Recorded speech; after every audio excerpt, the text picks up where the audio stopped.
So here we're going to burn our piece of sodium there. We can consider how much heat energy is needed to melt it in the first instance and then observe while we're burning.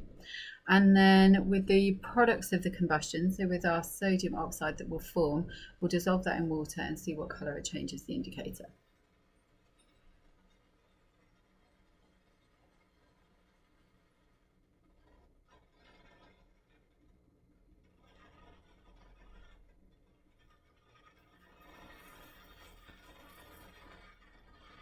So we've now got a silvery ball that you might be able to see. So that didn't take an awful lot of heat energy, given that we've got a metal there for it to melt. So it's a relatively low melting point for a metal.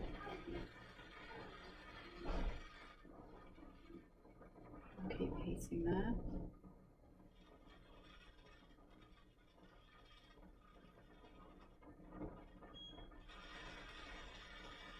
See the nice glow of the burning sodium there.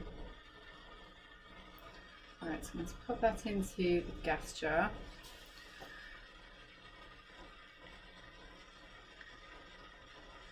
So we can see the smoke there, so that's going to be our sodium oxide that's been formed. And we'll leave that to continue burning, and then we'll add some water to dissolve the oxide up.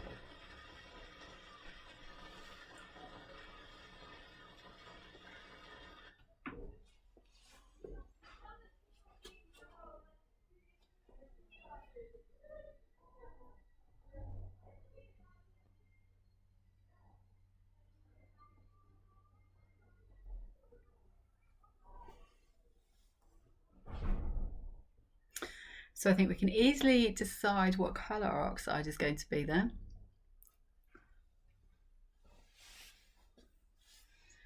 So as our reaction is complete, I'm going to take the spoon out there. So this is called our deflagrating spoon.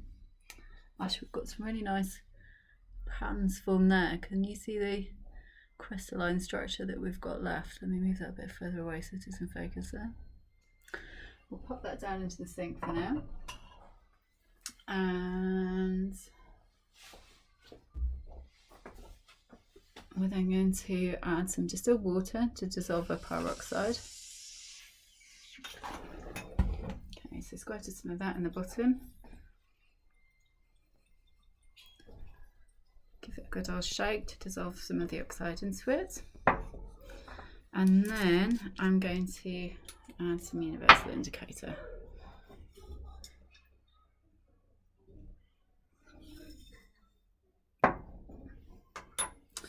Okay, so if we then bring the colour chart up there, and you can make your choice of pH.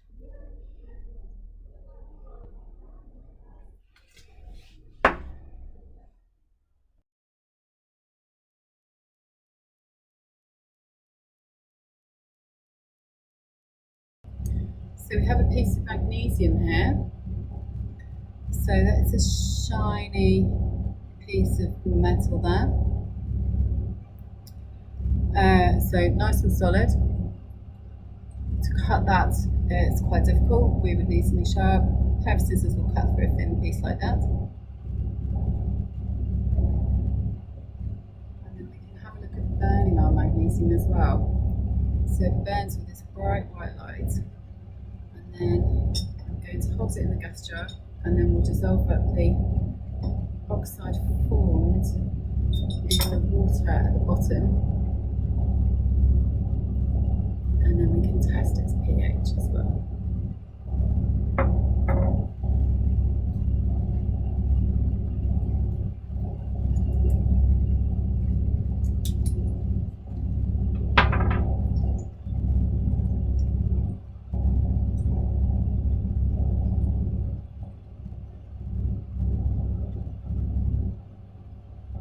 Okay, so let's get the colour chart.